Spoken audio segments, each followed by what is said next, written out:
It's crazy how fast time slips away. One day you're training every day, and the next life stacks up, work, family, everything else, until the mats start to feel like a memory. I didn't stop because I got hurt. I stopped because I made excuses, and that might be even harder to come back from. So after 5 years off the mats, I decided to test myself. No excuses, no expectations, just me and my opponents. This isn't about chasing medals. It's about seeing if the fire's still there and if the mats are still home. So not only did I take 5 years off from jiu-jitsu, but I also entered this blue belt competition after only 90 days of training. You might be thinking to yourself, that's a little bit crazy.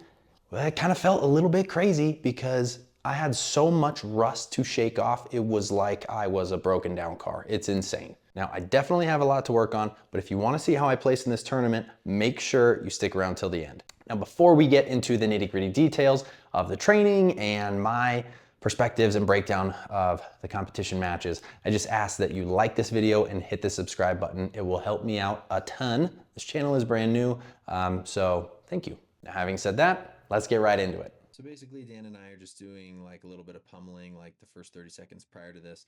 Then we start getting into some more throw attempts. He goes for an Uchimata here, and then I reverse body lock. And I think it's called the drop Kosoto Gari. Let me know in the comments. I'm not quite sure on that, but correct me if I'm wrong. So just kind of a fun little throw practice session. Ended up inside control, and then we kept going.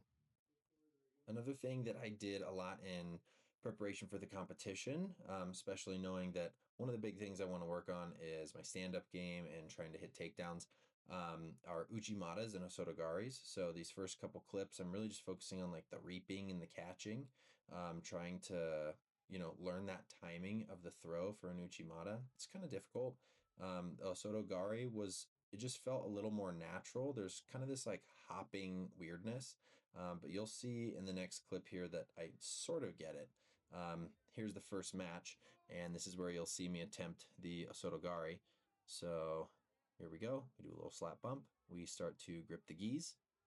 We're doing a lot of fidgeting back and forth. He gets head position, which is fine. I switch my end of the sleeve grip to like an elbow grip, tricep grip, which is great. I hook around the far leg. I land basically what's an Osoto, and I come into mount.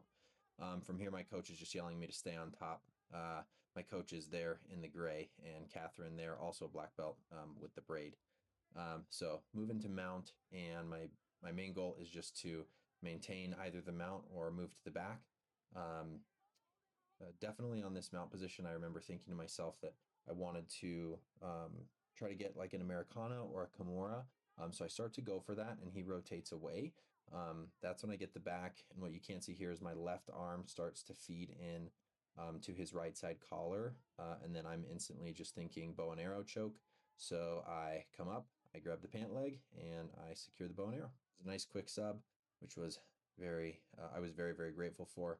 And then in the end, get my arm raised. Moving on to the next match.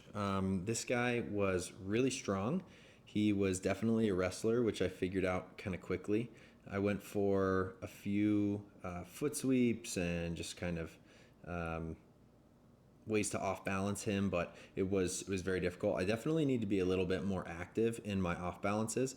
Primarily here with the collar sleeve that I have, I'm trying to go for an Uchimata, which you'll see, but he avoids very nicely. And here's attempt number one. Miss. He just circles around. Just really good reaction time. Here I'm just trying to get him to stand up and come up from that really low stance. It's just like very, very low for me. I go for attempt number two. He tries to get a single. He goes in again. He gets like an outside foot trip basically after a single attempt. There I tried to open up my guard to try to do like a collar sleeve almost, but he just instantly passed. And right there you see I have that like knee shield with that bottom foot up. Really we're trying to work on me using that bottom leg and fishing through his right arm so that I can get that underhook on the left side.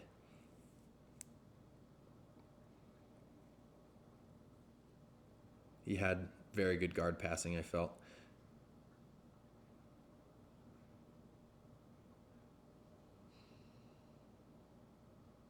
There he ends up in a front headlock position. He's trying to push me over. He's basically in an anaconda position. He's trying to push me over. I was just focusing on basing out and trying to create space with my left arm so that I wasn't going to get choked. Worked out okay for the moment. Then he just circled around my back.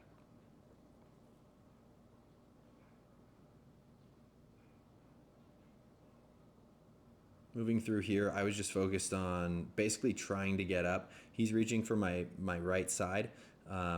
Thankfully, I did successfully get back up to my feet, but just already knowing this guy and that he is a wrestler and he has good shots did make me a little more tentative. So wrestling is definitely something that I'm going to be working on more. He had a very strong head and neck. We were both just kind of testing each other there. The referee reset us because we weren't moving very much. He goes in for a single leg, gets a really nice takedown there. A couple of points for him. This is where I should be doing some shin to shin, and I should be getting kind of like a shin lock and scoop here. Should be blocking his right side knee and then using it for almost like a deep half sweep.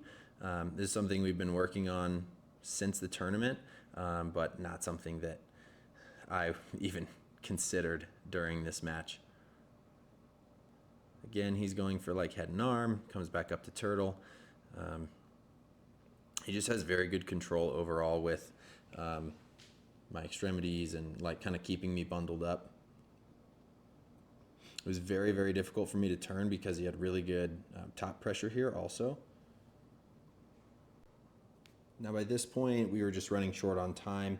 Eventually, I turned back into him. I tried to go half guard and then from half guard to retain guard, but in the end, ran out and he won. This here is my bronze medal match. Honestly, this match was really fun.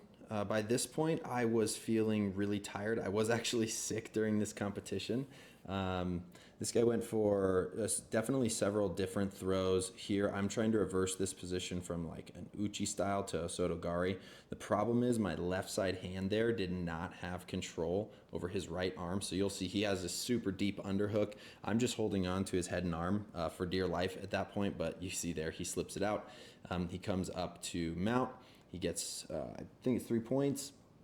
Yeah, it's 3 points. I do have his left foot there trapped between my legs. So you'll see as we reset here, I'm going to pull up into like a deep half guard. The ref had to get rid of my belt, so sorry about that. So here's the deep half. I'm switching in. I rotate through and then rotate back. Ref is going to check our position here, reset us. This point, I'm just trying to work that. He was very close to sweeping me there, as you saw. He's kind of checking in with his coach. But basically, I am just trying to get past that bottom leg. He had very good guard retention and was able to keep me there for quite a while. But you'll see here, I'm listening to my coach. She says, Brad, do a back step. So I do back step. She says, do it again. I do it again. Great. So now I'm in side control. Hold it for a couple seconds, get a couple points. Then he is focused just basically on sweeping me again. He catches me once again in half guard. Normally I'm pretty good at passing in half guard. I don't exactly know what happened here. He just kind of did this weird thing and sat me down. I'm holding on to my right foot here because I don't want him to get me to reap him basically. We're in IBJJF rules, so I'm not trying to get caught for knee reaping or leg reaping. But I also didn't want him to advance position on me, so I was kind of using it just like something to, create some support. Here we go. I'm back into a half guard, and I'm trying to get into a full guard, which I recover here. And then one of my favorite things to play from full guard is a collar sleeve. So I grab the right collar, the right sleeve, and then I hook over to get into a diamond position. From this position, I'm hoping to secure a triangle. I'm trying to pull him over. Really, I should have just switched to an arm bar and then, I tried to grab the leg, but it was too late. So he used a step over escape to get out of that. And then he does like basically he does a diamond with his legs and just kind of gets me in this body lock on a reverse mount. And if you notice, the ref does not hold up his fingers for points here, which is going to come into play in a little bit. But basically, this guy was just squeezing the life out of me. He wasn't actively squeezing super hard, but he was just putting a lot of pressure on my stomach, and it was getting very difficult for me to breathe, especially being sick. This is when I really started to feel it in the tournament. So I kind of backed away to create space. In this last exchange here, I'm actually surprised that I did end up getting another takedown. It's the last takedown I get in this match, and this is my bronze medal match. So I end up getting the takedown. He gets my back again. I'm super frustrated. I'm just like, I'm just going to wrist lock the crap out of this guy. And I wasn't, doing 80 cc ripping subs, but I was definitely trying to put it on. He just had wrist made of rubber, so it didn't work. At this point, you see the score is 9-4. So the only thing I'm thinking of is to basically just try to survive. He's getting in there. He's trying to throw uchis. He's doing just all sorts of different things. I'm literally just holding on for dear life at this point, trying not to die. And I genuinely think that was the sickness that was getting to me. I just kept my base, tried not to let him throw me. And then you'll see here, kind of escape. And so what I decided was, okay, there's just a few seconds left. It doesn't really matter if I go down, if he mounts me, if he just moves straight into a back take, because, even if he got 3 points or 4 points, he needs, 6 points to win. So I just said, what the heck? So I give him my back here. He gets his points. He gets 4 points for a back mount. So that puts the score at 9-8, which I'm thinking to myself, great, I got a bronze medal, no big deal. Well, what ends up happening is he holds up his fingers for 3 more points. Now the score is 9-11, and my opponent wins. It's because he did not give the 3 points during the reverse mount earlier. This is my open weight division blue belt no-gi match. This was also single elimination. So from here, this guy, he was so freaking strong. He definitely tried to do like leg sweeps, but they didn't really even feel like leg sweeps. They just felt like he was kicking me, which is fine, not a big deal, but it wasn't necessarily comfortable. I tried just gauging what a snap down would feel like. On someone this big, I really need to push. Yeah, see there, he just like kicked my thigh, which fine, whatever. But it's also, it's not Muay Thai. Anyway, I really need to focus on trying to off balance someone like this and using kind of that like push pull, get, fake, and then move to a snap down. There, he just got a good takedown on me. Nothing I could do about that. From here, we basically just play close guard for a while. I try to get up and do hip bump sweeps, and he just kind of shoves me back down by my neck pretty frequently. Wasn't the most fun experience, but we made it through. So here's an example where he sits way back and I come up for a hip bump sweep. I try to get around, but he literally just shoves me right back into the mat. And I'm like, okay, well, that's clearly not going to work. We did go over some techniques that I could utilize in the future, but it just didn't really. See, I tried to go for it again, just doesn't really work. Eventually, I try to open up the guard. I try to grab that arm and move for an arm bar. He just tosses my legs out of the way like they are tiny little paperweights. I'm trying to catch his leg there to do a certain type of side control escape that I like. It's very difficult with him. He had really good hip movement. He wouldn't really let me grab that. It was very hard to work inside with that leg. So here you see I try to get that other leg to scoop in on the inside of his knee, but I just couldn't quite get it. He keeps moving a little further up the body on side control. From there, I'm just trying to do a little hip escape, shrimp action. From this position, I just move into a half guard. And here you see he's really just not giving me very much. I'm just trying to get him to react a little bit. I'm trying to fish for that underhook. But again, what I should have done was frame with the left leg here and then just kind of snaked through with the left arm so that I could, I get the underhook, but his whizzer is too deep and I didn't shoot my leg through. So instead what I do is I just stand up, and that's the end of the match. Here we are back with the wrestler from before, where we were both wearing the white gis. Again, you're going to see some good wrestling on display from him, I feel. I have some medium takedown defense, but it's definitely nothing to write home about. I don't know what it was with me it being so obsessed with the collar tie. I really need to move on from just the collar tie into getting different things. I like to go for the guillotine, kind of head in the breadbasket sort of thing. But all in all, I really need to open up to like various wrist controls, work on the foot sweeps, work on changing angles, work on my shots, where he is excelling at very nicely. And there is his takedown. He drives into me. Really, really well done. From here, I should be working on scooping that leg and getting a shin to shin with my left side. I neglect to do it, and I try to go for close guard instead. Again, shin to shin, something I'm working on now. I had no even thought process considering that prior to this tournament. We get reset. I just go for a technical stand-up instead.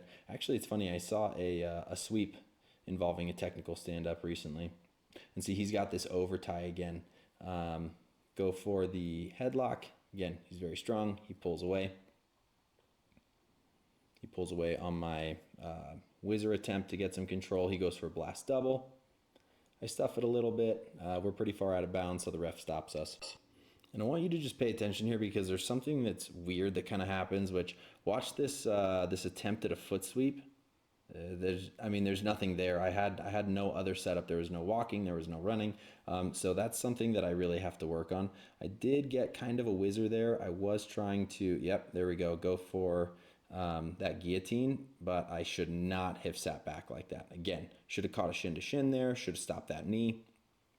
I really have to start incorporating this into my game, especially with strong guard passers.